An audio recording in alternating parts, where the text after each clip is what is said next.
The Matrix Resurrection, quite possibly the most divisive or polarizing film of 2021. Regardless of which way you look at it, love or hate, the consensus and how many eyes are on it, it's pretty much down the middle. Though you could say every single Matrix film, even the beloved first one that's almost universally adored, has always had an issue of false narratives and bad faith criticisms. But regardless of what you think about any single film or the franchise as a whole, this isn't necessarily about that. There's dozens of videos on both sides picking apart under whatever microscopic lens for whatever agenda that they want to push, but I am a little bit more interested in how we've kind of gotten here, specifically with this franchise. Why is it that the Matrix films, more than any other films in a set franchise of the past 20 or so years of this new century, been scrutinized or praised back and forth the way they have been?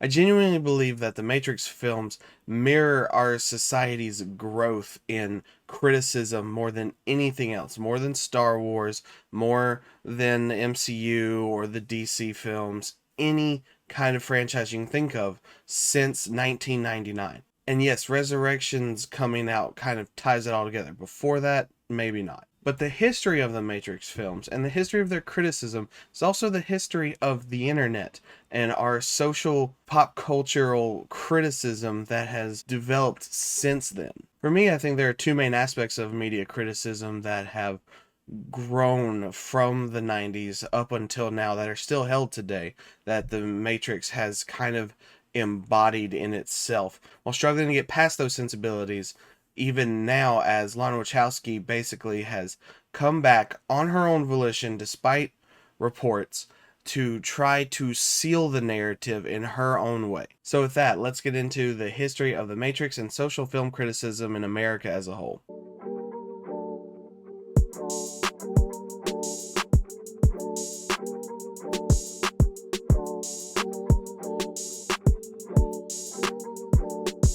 So real quick before I really start, I can't help myself, and this probably shouldn't even be in the video, but there's this misconstructed narrative going around about criticism for Resurrections that it is just a cash grab sequel and that it doesn't really mirror or affect the other films, which is kind of crazy.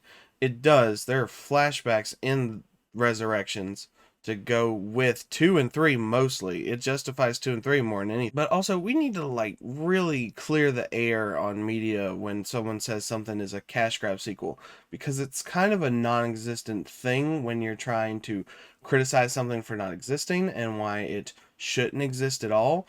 If by definition you're going by that it wasn't warranted, that nothing laid out for it, the sequel or spin-off or whatever, to exist, that reboots and remakes are only there to make money, you go by that definition, and there's kind of a laundry list of things that really comes down to what you feel about quality. And so just calling it a cash grab and nothing else and no other additional criticism, hopefully enough people are smart enough to know that that isn't good enough to actually watch the film or not. If you ask somebody and that's their response, that's not good enough and you should watch it anyways, regardless of what the film is. I have to assume this narrative kind of started with the Indiana Jones Temple of the Crystal Skull, which probably was just a cash grab sequel, but I don't actually see a lot of people talking about it being awful either. A lot of people, when they say it's bad, it's just because of Shia LaBeouf, not because it was made. But when you think of the term cash grab sequel, I'm sure the stuff that would come out to mind for franchises, every MCU film is just kind of like that right now. DCU films, Batman, Spider-Man specifically, the Fast and Furious franchise. Every time Ridley Scott wants to try and redo Alien, Terminator films at this point people hate. But in recent years alone, some of the best films have been what would be ordained as cash grab sequels. Mad Max Fury Road, Blade Runner 2049, the Planet of the Apes remake films are actually really good. And despite what I just said about the Alien franchise, people don't seem to get mad at its existence as much as just disappointed every time it doesn't live up to the first one, which James Cameron has very infamously been described as having gone into a producer's pitch meeting for the sequel and just wrote Alien on the board and then a big S and then a dollar sign through the S. That seems like the actual factual definition of a cash grab sequel. And everyone talks like Aliens is the best sequel of all time besides Terminator 2.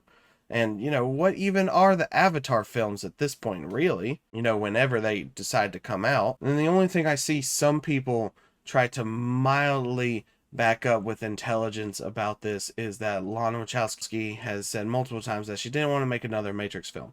That's partially true. Lily Wachowski, more than anybody, really didn't want to. She was super burnt out and she was never going to come back. But there's a personal story for Lana where she lost both of her parents and a very close family friend, and she kind of woke up in the middle of the night in a fever pitch with this idea, since Warner Brothers was probably going to reboot the franchise anyways without them. She finally came up with a story, not wanting Neo and Trinity, her creations, to be lost to her the way her parents were. She could actually stop that and make relatively ultimately just the happy ending she probably always wanted to with them, and that's what this is. Resurrections is a happy ending that Lana decided need to be made. So there is no argument about her not wanting to make this film, or that while this film was being made she didn't feel it. That's utter bullshit. And it's kind of disappointing seeing some film critical YouTubers actually take that narrative without what feels like zero research. No, she didn't want to make a Matrix movie until she finally got the idea of a Matrix movie she wanted to make. And with that side tangent out of the way, I think what I'm really looking for is how we decide what changed between The Matrix and Reloaded and Revolutions coming out 4 years later.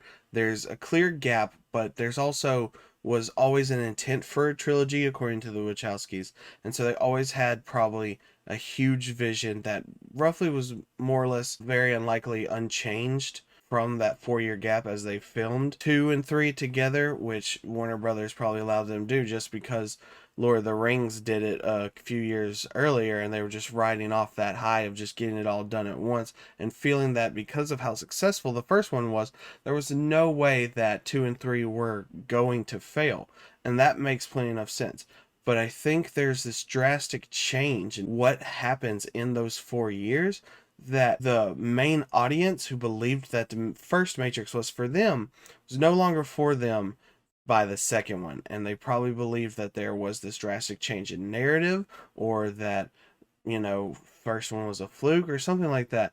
But it has more to do, I believe, with the perceived change in culture and society at the time, what led up to the Matrix being such a big deal, and what led to Reloaded and Revolutions being something that a lot of people completely outright dismiss and even ignored for the last 17 years, not even bothering to rewatch and make sure they understood what was going on before going into Resurrections and deciding that it was bad too, thinking that it was going to, for whatever, be a direct sequel to the first film, which I saw a few people suggest when it came to, which is crazy. But I think there are two distinct issues, and the first one I want to talk about is the involvement and evolution of the internet. After 1999, the dot-com boom started, Google starting up, chat rooms, blogs, forums, all those things started to come out, and another big example of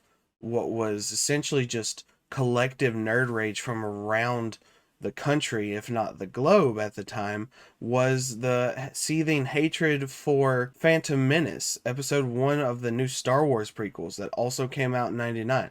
But as you can see now with all the Disney sequel discourse, there's a legion of people defending the prequels, which is something that even 6-7 years ago was probably unthought of. So it's interesting that there are defenders of the prequels for Star Wars now, but doesn't seem to be a much change for the general public for what we think of the second and third Matrix film. A lot of that can have to do with George Lucas saying that he wanted to make 9 or 12 films in general, so people were always expecting these to get made one way or another.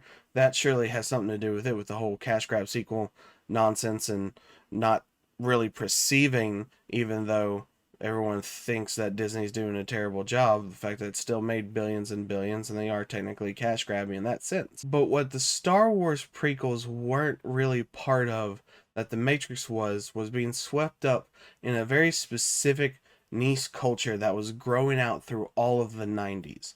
And so I think to understand what happens to the first Matrix compared to what happens to the second, you really have to look at the era of the violent 90s film.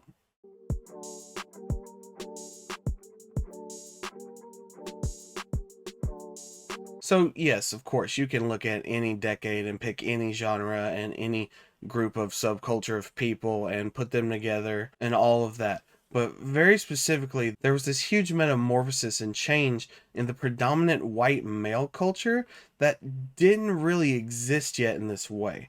The 80s was always considered really good and everybody was happy and having a good time. And then some criticism of the government started to leak through, but it really wasn't until George H.W. Bush kind of utterly failed as a president by 1992 and didn't get a second reelection, which was one of the first presidents do that under, normal circumstances, not counting LBJ inheriting his. But so the Clintons come in and they kind of course correct a lot of things.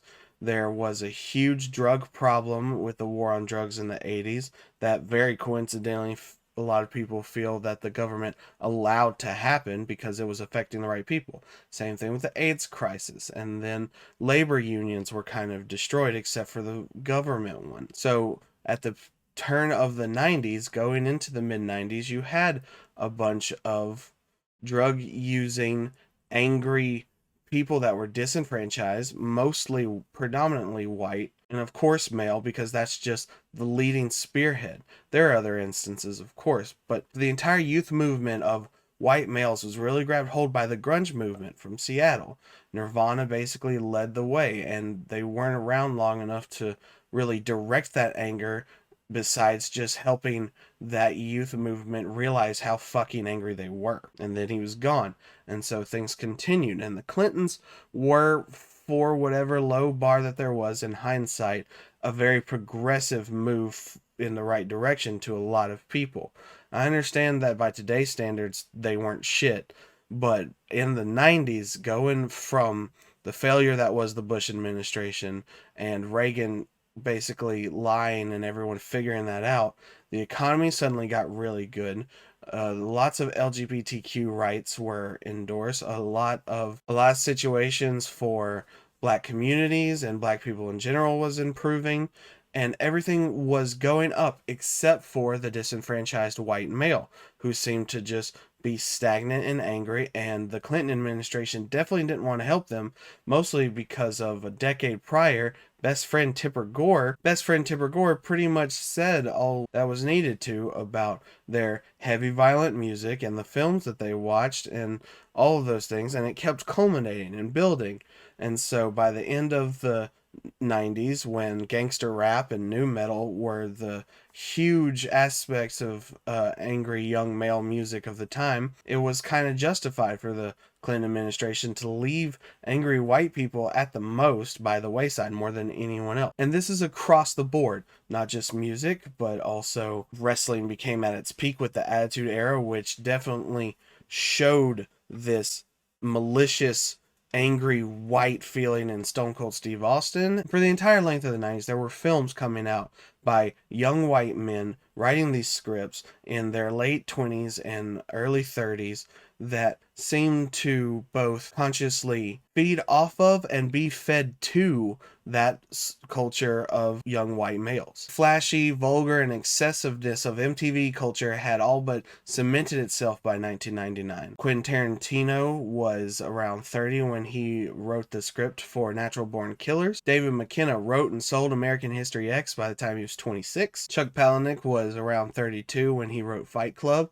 and only 2 years later, David Fincher, at 36, made the film. Troy Duffy was 28 when he got to write and direct Boondock Saints in 1999. Bret Easton Ellis was 27 by the time the American Psycho novel came out in 1991, and there was an immediate production for the film around 1992. It spent, 8 years until it finally came out in 2000 after several script and personnel changes. Finally, of course, the Wachowskis were 34 32 when The Matrix came out in 1999, but they had a script idea as early as 1994, which puts them at about 29, 27. And I think those are main focus films you can look at, but there are some others, like at the very turn of the 90s, the sequel to RoboCop was considered this just awful, blunt, violent, obsessed, had nothing real to say garbage of a sequel compared to the satire and commentary on violence that the 1987 film had. Of course, you could look at anything that Fincher and Tarantino touched in the 90s.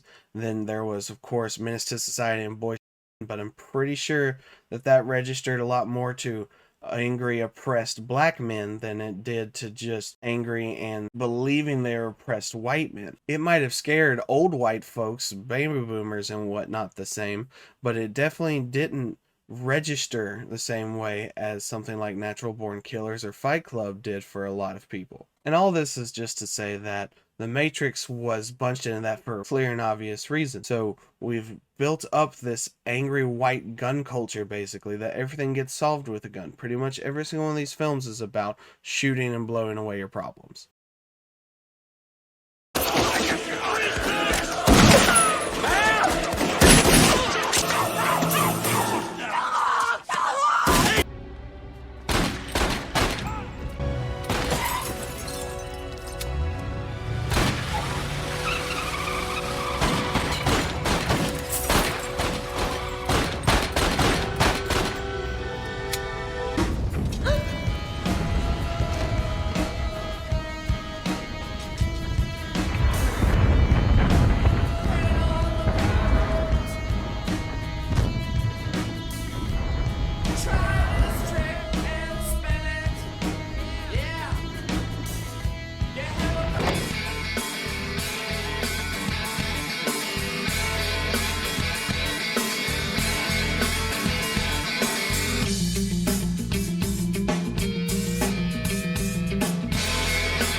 Change.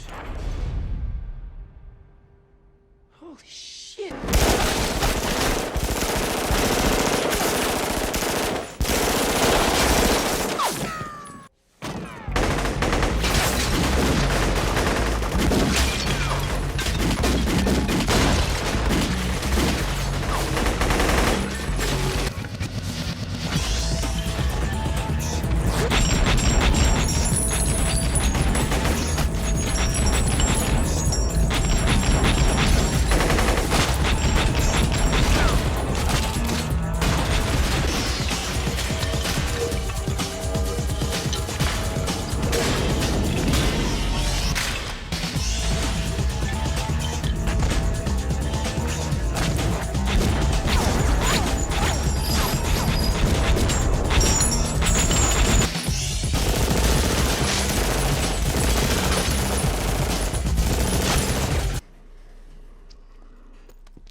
And then you look at the surrogates of the film, which is Neo and Agent Smith. Agent Smith very clearly is just a slightly older, almost in his 40s looking white male, sort of faceless because of the sunglasses, in a literal suit, trying to hold down and oppress Neo. Neo is this seemingly meek, mild-mannered, quiet, white-ish male, we'll get to that in a second, who's bored to death of his everyday corporate cubicle job and is much better in the underground life of selling drugs and data and all those kind of things. And then he comes to realize that he's oppressed and manipulated and lied to, and that he's not living in an actual world, that he has no control, and that he can take control back, and that he's the chosen one. It's all about the chosen one issue that I think is the most misconstrued part of the Matrix. But so he is the one, and he's told that he's the one, and he uses his powers to defeat his oppressor at the end. He literally becomes nearly completely unstoppable once he realizes he's the one. That is probably the most dangerous narrative that the Wachowskis probably didn't put a lot of forethought into for the original film.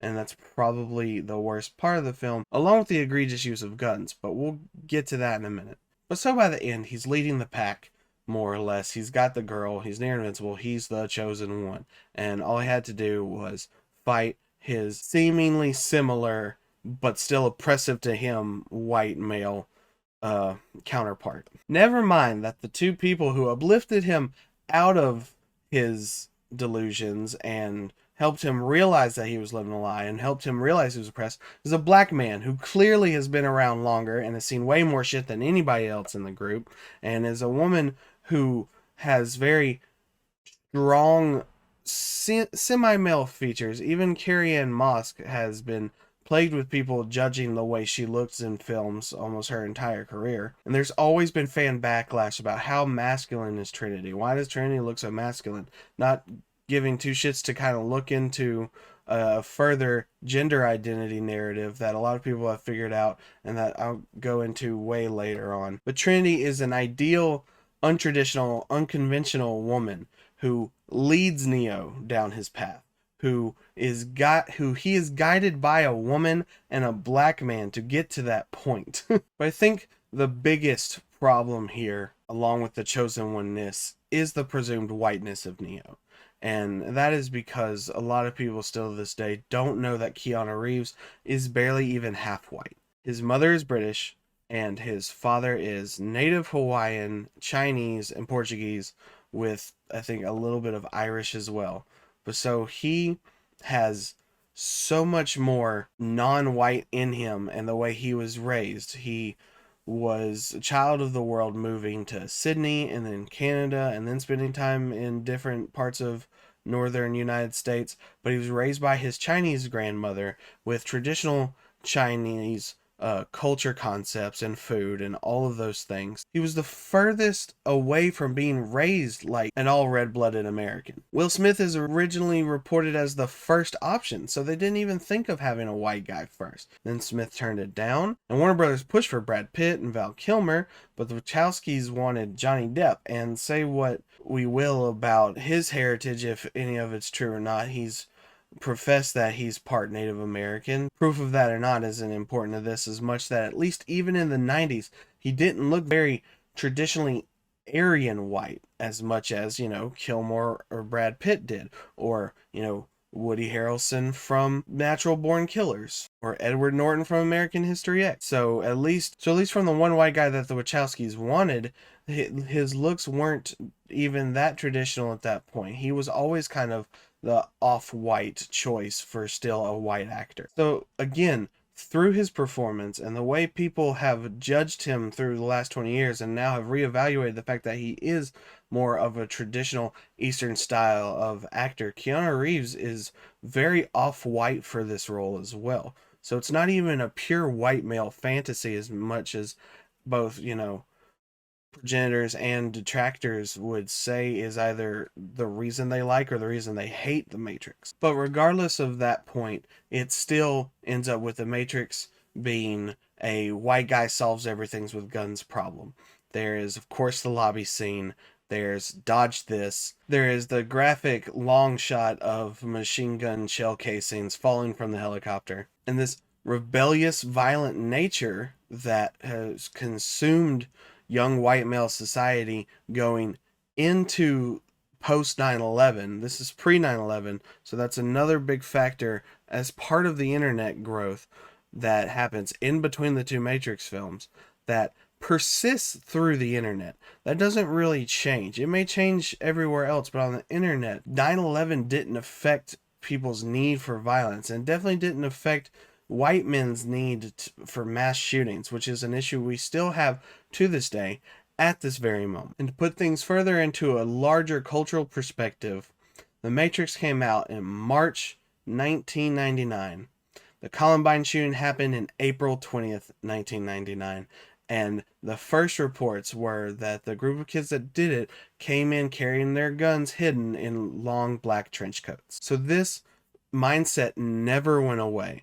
And it grew and grew into what is known as the Red Pill movement, which was men believing that women were getting too much agency and denying them sex and denying their right at being top of the social food chain, eventually adding, minorities and any form of queerness to it, because it's not straight, white, and male, and it's trying to take away their agency. And this builds and builds off of message boards for years and years. And it becomes a huge actual conservative movement that you can just Google the term red pill all over Twitter, and you can see actual conservative politicians using the phrase, which Lionel Wachowski has very eagerly told those people to fuck themselves. So the self-righteous anger of the White Male Manifesto continues past 9/11 to 2003, where Matrix Reloaded comes out. And can you even guess what the huge, real, active difference of Matrix Reloaded is? It's the guns.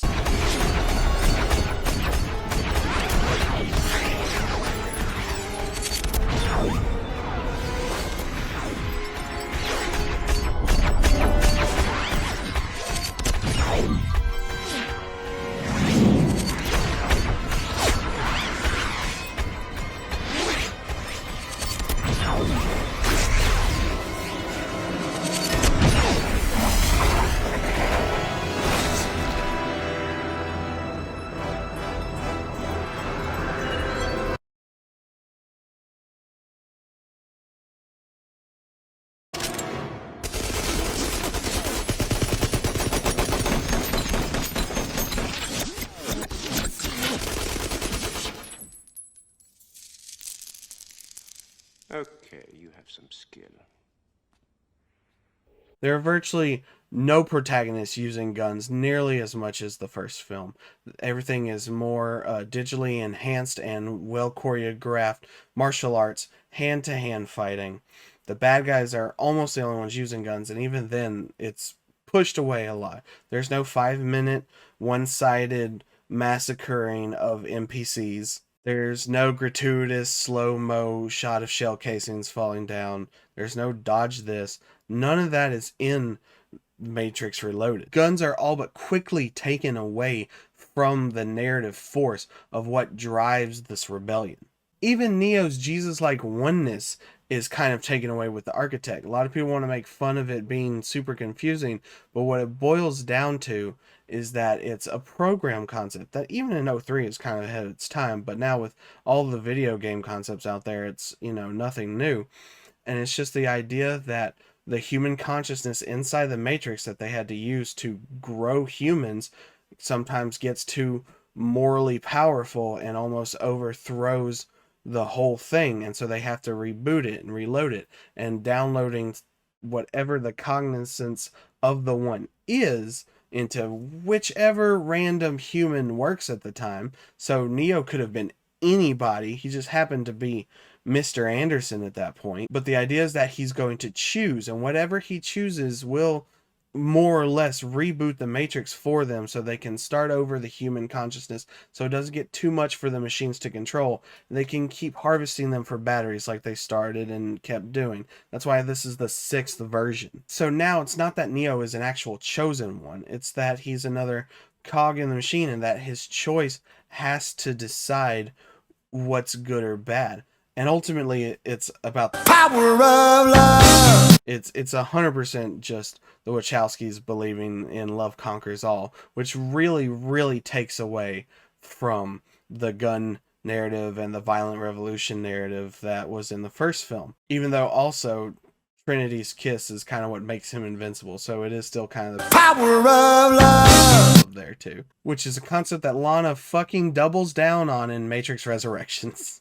But yeah, the concept of guns solve anything is kind of almost completely cut in 2. And then in 3, with the whole like Star Wars mecha battle with the robots, they're doing it against machines. So no real like visual human on human violence. And seemingly a gun-toting protagonist being one of the biggest selling points of the first one, and 2 and 3 just completely abandoning that in a post 9/11 world, and in where the Wachowskis probably had more to say about how they wanted their heroes visualized. It's all but abandoned. So of course a lot of fans of the first one probably felt like they were abandoned too. And I genuinely believe that's one of the major reasons why a lot of people think 2 and 3 are bad, is because their way of solving things is more complex and less egregiously violent than the first film. It's all really just about taking the window dressing more seriously than the rest of the interior. But all that desire and literary and media criticism comes from a concept known as death of the author, which is what leads us into our second part, where a lot of people interpreted the mass violence of the first film as being the most important part. And when they were immediately proven wrong in the second and third, they decided that what the creator wanted and what the creators decided was more important wasn't good enough for them, and therefore equated the films to being bad.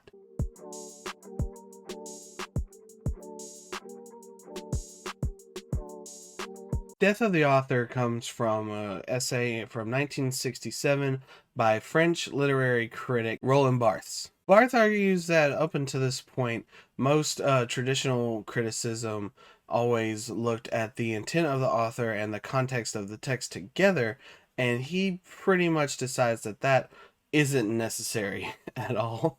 He thinks it can be completely unrelated when you're absorbing the text, and that more or less you can decide what it means without understanding authorial intent. This, combined with a American form of criticism that started in the 40s called New Criticism, which was mostly about analyzing poetry, kind of blends together and is used in 60s and 70s film criticism. It basically has boiled down to modern times is just you don't have to know anything about the creator or the writer or what their intent of the film was, so there is no comparison or conflict of interest when deciding what something means to you.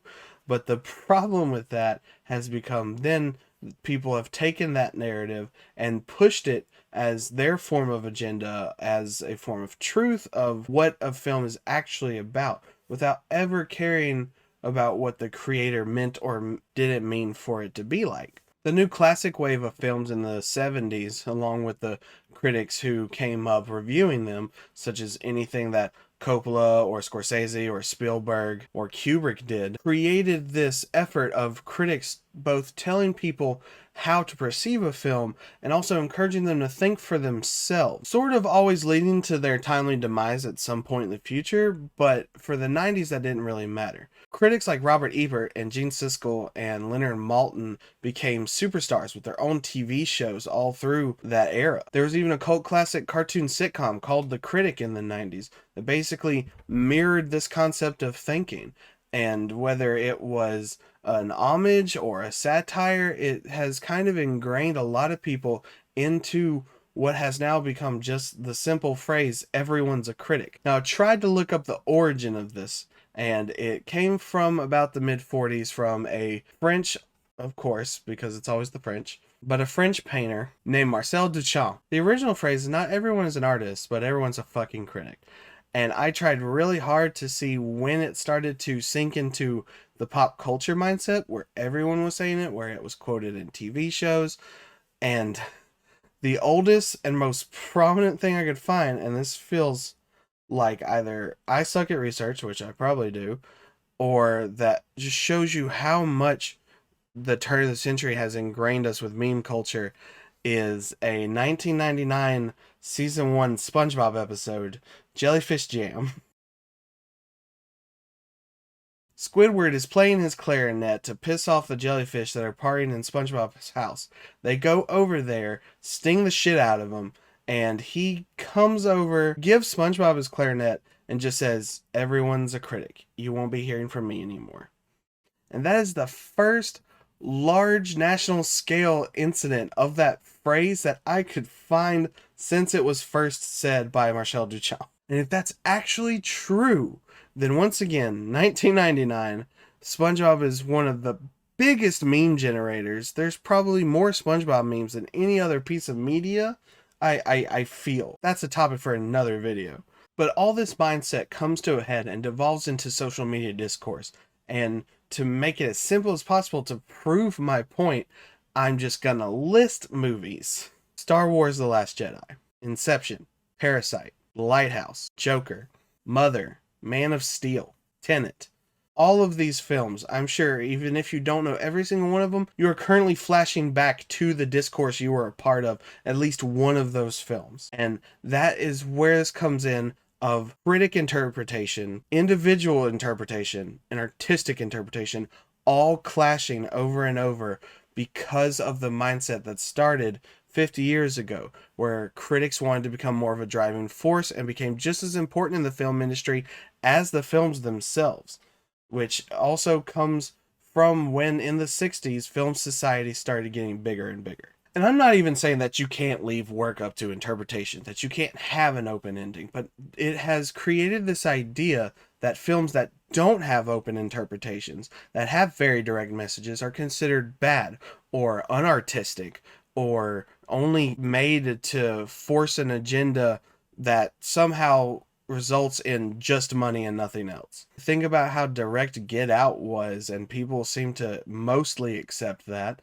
And then, there was some backlash eventually, but of course from the wrong people. And you can see that in certain films, that anyone who backlashes against it are going to be perceived as having a problem with the social issues it stems from. Moonlight doesn't have a single thing that I can register or connect with on any real level, and that's me speaking as a cis white man, but I'm not gonna call it garbage because that's fucking stupid. I'm not gonna say it has an agenda because that seems insanely disingenuous as soon as you say it out loud. And I'm definitely not gonna say it's unwatchable. Far fucking from it.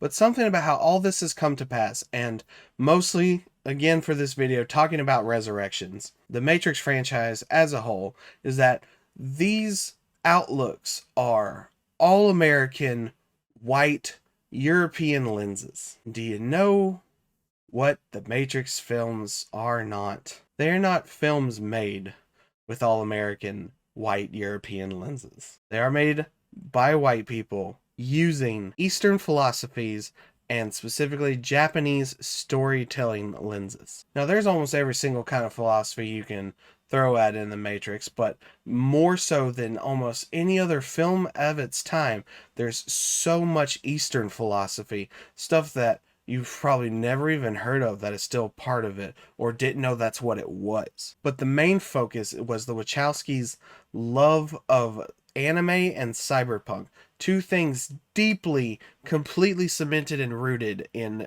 Japanese media.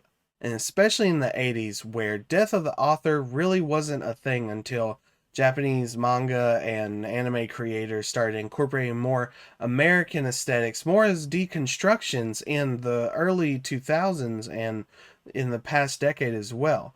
But those sensibilities were not remotely there before.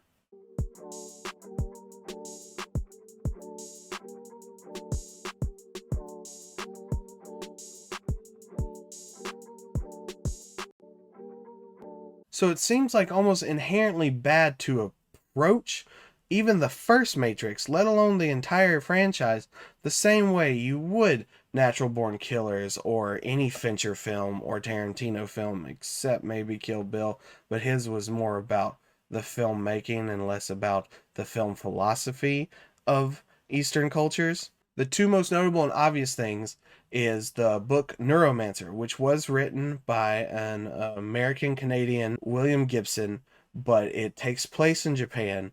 It has a huge influence of Japanese culture in it, with storytelling mannerisms and characters. And the second is Ghost in the Shell, which is one of the most prolific cyberpunk anime of Japanese 1980s anime movie boom. The Wachowskis even famously sent a copy of it to the producers with the note, "We want to make this, but for real."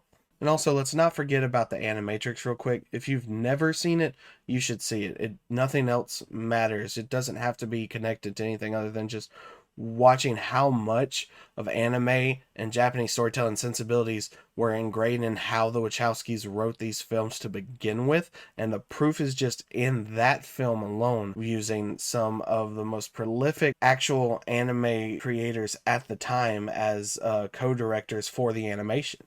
And for further proof, this is more of a personal theory. I can't really back any of it up. Since 2003, there has been a slew of popular and acclaimed anime 4 specific within the last like 6-7 years after the Matrix films that have the same kind of conclusionary story to it. And those are Gurren Lagann, Death Note, Code Geass, and Attack on Titan. I'm not going into spoilers for any, and I can't prove that any of those creators have any influence from the Matrix. And I'm not necessarily saying that the Matrix ultimately impacted anime as much as they are so ingrained in the synergy of being anime-like, more so than being American action film like, that the endings to those 4 anime in different ways very much mirror the ending of 3. Matrix Revolutions, more than the others, is probably the most anime, with the mecha fights, with the humanism, with the extreme philosophies of choice and afterlife, and one man trying to figure out how to change the world for the better. So this is less an argument that the Matrix trilogy influenced any anime as much as the anime from the last 15 years have proven that they continue the narrative that for one gleaming moment in Western filmmaking history, that 2 people from Hollywood understood the Japanese storytelling aesthetic more than using the American storytelling aesthetic for their point to get across for 3 films. Their influences are direct, their storytelling is blunt, and they get more and more aggressively factually forward in what they're trying to tell with each film, which is why each film is hated more and more by people whose agenda no longer fit by vaguely understanding like 1/3 of what the original film was about. And I think that was the main driving force for Lana to come back. Lily was super burned out, and I don't think she ever wanted to come back, and Lana wasn't sure until her parents died, until her friend died, and then she realized how horribly open-ended the 3rd one was, that anyone could either make a sequel or even do a reboot and take away what they were trying to do. You know, is Neo actually dead? Is Trinity actually dead? Did what Neo do really solve anything? Is the truce between the Zion humans and the robots really going to last? Does the 7th iteration of the Matrix actually work? All of those were left open to interpretation, and I think eventually, after years and years of scrutiny and people misunderstanding the end and using the red pill movement for their own bigoted agendas, Lana didn't want that anymore. This is such a solid bookend film for Resurrections. It is such an ultimate happy ending that you can't confuse it anymore.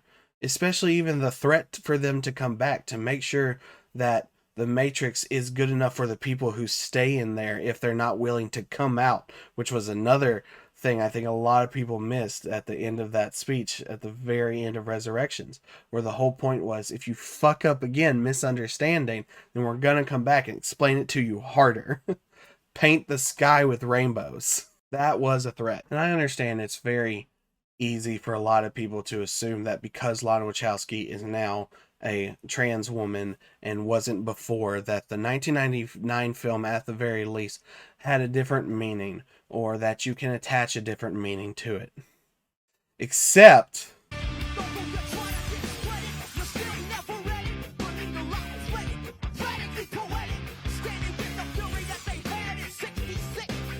Switch was originally going to be a woman in the Matrix and a man out in the real world, but Warner Brothers thought that was too so they cut it. The first line Neo gives Trinity is, "I thought you were a man." She responds with, Most guys do.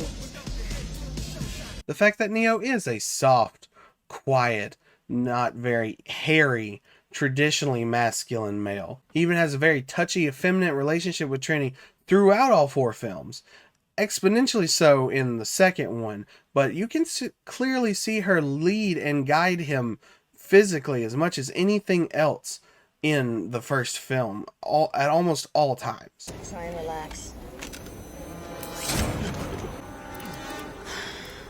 Come on. Come on.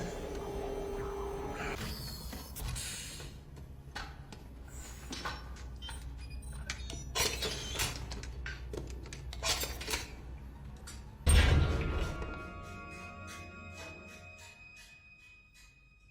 is no spoon.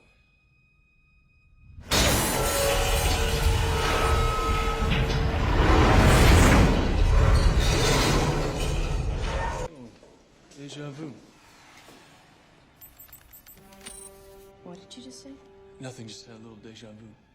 What did you see? What happened? A black cat went past us, and then another that looked just like it. How much like it? Was it the same cat? Might have been, I'm not sure. Switch, APOC. What is it? A deja vu is usually a glitch in the Matrix. It happens when they change something. The first song we hear in The Matrix is Neo listening to Dissolved Girl by Massive Attack.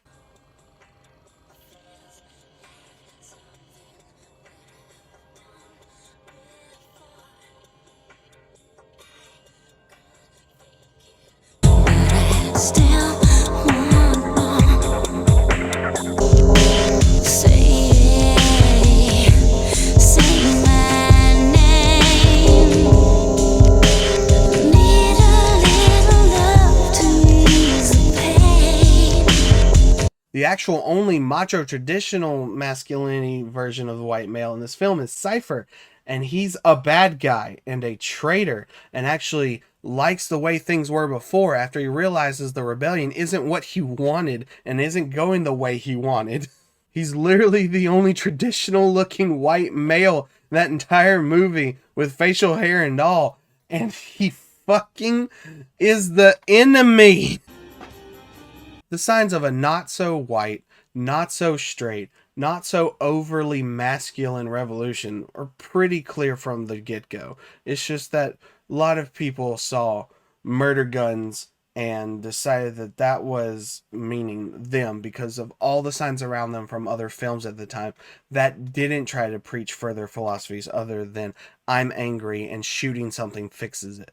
So yeah, a mix of purposefully misinterpreting influences of Japanese storytelling and 90s rage culture bleeding into the internet forum culture with the birth of new social technologies kind of created this history of the Matrix not being what it was supposed to be, of it kind of being ahead of its time with what social interaction might have been, of what collective digital subconsciousness was going to be. And so the white American traditional mindset bogged that down from the, at the time, very forward thinking, technologically optimistic and future seeking Eastern style of storytelling. And still to this day, there's such a difference. You can just look at the last 2 years of the way Korean cinema is kind of smashing at the gates because of Netflix involving what they can, but also trying to ignore the Wachowskis' legacy as they continue to make films like Cloud Atlas and Speed Racer and Jupiter Ascending, and then the series Sense8, all do different forms and different versions of non-traditional heteronormative relationships and love, non-traditional senses of power dynamics, and very clearly complex anime style storytelling. It's just a little bit baffling to think that anyone went into Matrix Resurrections expecting it to redeem the first one, and then when it didn't, decided saying that it was a tragedy of capitalism, which they didn't believe in to begin with until it turned out to not be for them. Lana did not come back because she was forced to. Lana came back because she realized she had to. And that's kind of almost personally a narrative that I wish could be rectified, that people at least understand that. Because we have this horrible misconception of believing that we as consumers have more right in saying what a creation of art is than the artist. And I don't really believe in that. I want to interpret and understand what the film is doing. And if I don't like something, I'm not going to preach about how it's bad. It's just not for me. And that's, you know, people have that whole you like what you like or you can hate what you hate kind of shit. But it doesn't justify you attacking other people for not liking something unless it is from a dishonest, badgering place, such as calling a film that you can look up interviews of Lana Wachowski talking about how she realized she needed to make this film and saying that she was soulless in making it. That's a lie. That's not criticism. So whether it's Reloaded or revolutions or resurrections, Lana decided that she was not going to let someone else's narrative control what she created. And that's kind of just the ultimate message of this video, I guess. At the very least, look at what a creator wants their creation to be about. You can still disagree and not enjoy it, but don't say that it's not their voice over your own. And that's it for this one. Thank you so much. This is so fucking long, I know it is. And if you made it all the way here, thank you. Like, share, subscribe, and as always, just thank you for listening. Have a great night. Come on, humble, you're trying to discredit. You still